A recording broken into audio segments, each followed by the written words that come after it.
Good afternoon. I'm on site here at Embedded World 2022, and joining me today is Rick O'Connor, President and CEO at OpenHardware Group. So thank you very much for joining me today. Thanks for having me, Paige. Now we're going to be talking about OpenHardware Group's RISC-V-based Core5 MCU Development Kit for the IoT, built with open source hardware. So before we get started, could you just introduce and give us an overview of OpenHardware Group? Sure. So OpenHardware Group's a non-profit open source ecosystem with 88 members and partners from around the world, including Digikey. Yeah, thank you very much. Where we have engineering collaborators for hardware development and software development at the chip level, at the board level, software level, all working on open source building blocks to create SoCs and boards around those building blocks that are fully verified to commercial quality standards. So you can take them and put them in your high volume production SoCs. Excellent, that's fantastic. Now the latest development in RISC-V that you're showcasing here at the show is the RISC-V-based Core5 MCU Development Kit. Yep. Now before we go into more detail on this, could you just define what is meant by Core5? Yeah, okay, sure. So the Core5 brand or name is the name that the ecosystem is using for a roadmap of open source cores that implement the RISC-V ISA. So we have, there's roughly 22, 23 projects currently underway within the open hardware community.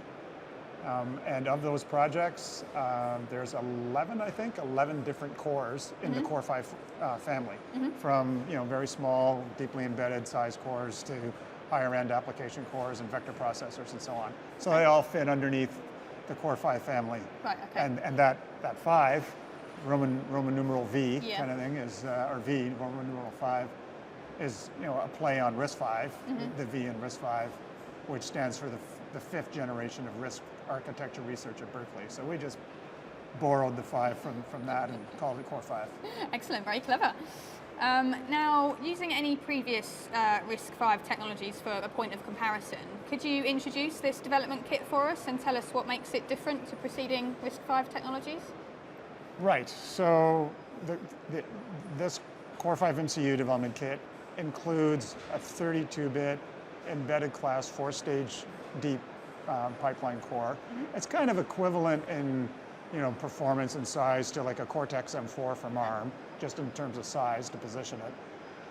But it's completely open source. So you could download the core today and throw it into your favorite design and away you go, right? No licenses, no lawyers, no fees, no nothing, away you go. It's licensed under the SolderPad license, which is a variant of Apache, and pretty much everyone's familiar with the Apache license. And that's really the fundamental difference.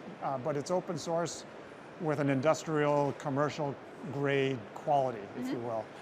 The verification task group in our ecosystem has worked very, very hard at producing a test bench called Core5 Verif, which is used to verify all of the cores in the Core5 family. And the test bench is designed around system Verilog UVM techniques that commercial companies would use to verify their own IP for high volume use. So, on the one hand, yes, this is an open source project, but it's a commercially viable, ready for prime time production piece of IP. Yeah, sounds great, fantastic. So the technology enables software development for embedded IoT and AI-driven applications. Would you like to walk us through some of the examples of what these applications are and sort of any significant benefits that you feel they bring to the end user? Sure. So the first thing that we did was, so this is a Digilent Nexus 7 FPGA board that is a hardware emulation platform for the Core5 MCU itself.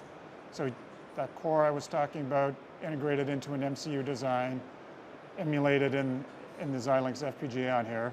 And of course, you can get these handy Nexus boards from your favorite Digilent distribution office as well. And then this is all enabled with an IDE built around the Eclipse embedded IDE. Includes GCC, compiler, and FreeRTOS operating system.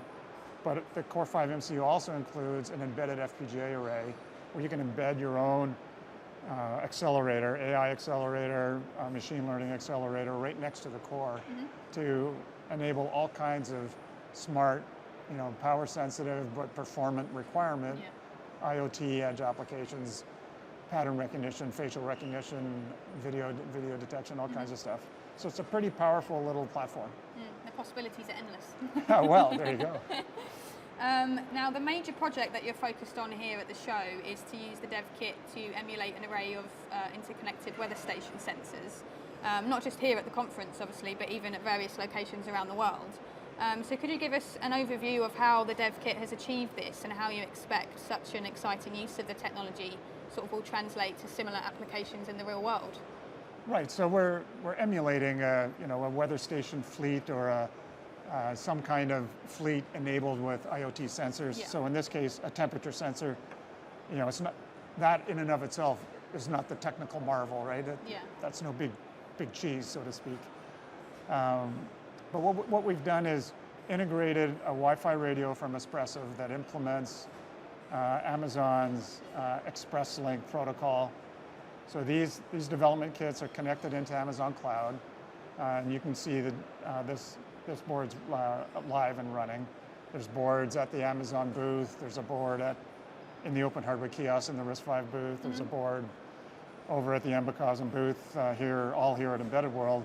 And then there's another 8 or 9 boards spread around the world at different physical events that are running in parallel, as well as in various offices of the different collaborators. And part of what we wanted to demonstrate was first, the sort of the scope of the global collaboration that's going on. We got these things spread all over the place.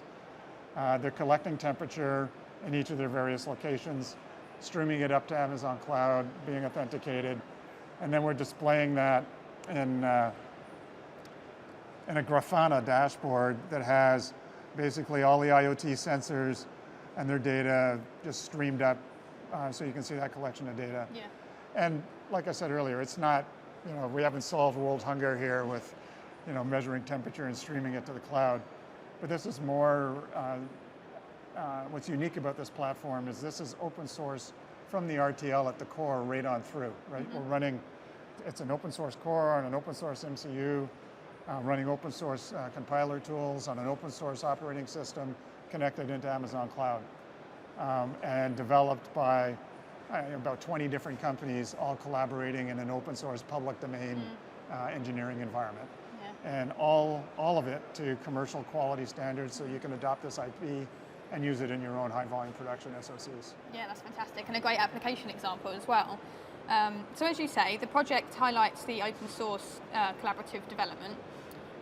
Could you run through sort of some of the exciting collaborations as well as sort of any other features you'd like to share that have made this project a success? Sure, so the cores themselves were born out of research at ETH Zurich University in Switzerland. Yeah. It's one of the more prominent engineering schools in the world. And this core at ETH was called the RISC-V core. Yeah. And under the OpenHardware banner is part of the Core5 family. So that was a nice, well-written open source core, but needed to be verified. So we had a lot of work on the verification task group, probably peaked out at about 20 or so different contributing companies on that work, working on the Core5 Verif test bench that I mentioned earlier, with great contributions from Silicon Labs and Imperis and Embacosm and others. And then that core was taken and integrated in the MCU. CMC Microsystems and QuickLogic led that work in our hardware task group to build the MCU. And then, of course, you need all the software to run on that. So good work with our software task group, led by Jeremy Bennett at Embacosm and Hugh O'Keefe at Ashling, to develop the GCC tools, the integrated development environment based on Eclipse IDE, to develop the Core5 SDK. And then there was the porting of the FreeRTOS, the operating system from Amazon on top of that. And then connectivity, the development of this board that sits on top of the Nexus card here. That was developed by Amazon as well. And integrating the Espressif Wi-Fi radio to connect it all into the cloud. So this is really the culmination of a number of different individual projects within the open hardware ecosystem, all being brought together into this development kit that we're announcing here at MetaWorld. Excellent. Well, thank you very much for bringing it along to show us, and I'm very excited to see where you go in the future. So am I. Thank you, Paige. Brilliant. Thank you very much for your time, and enjoy the rest of the show. Thank you. Thank you.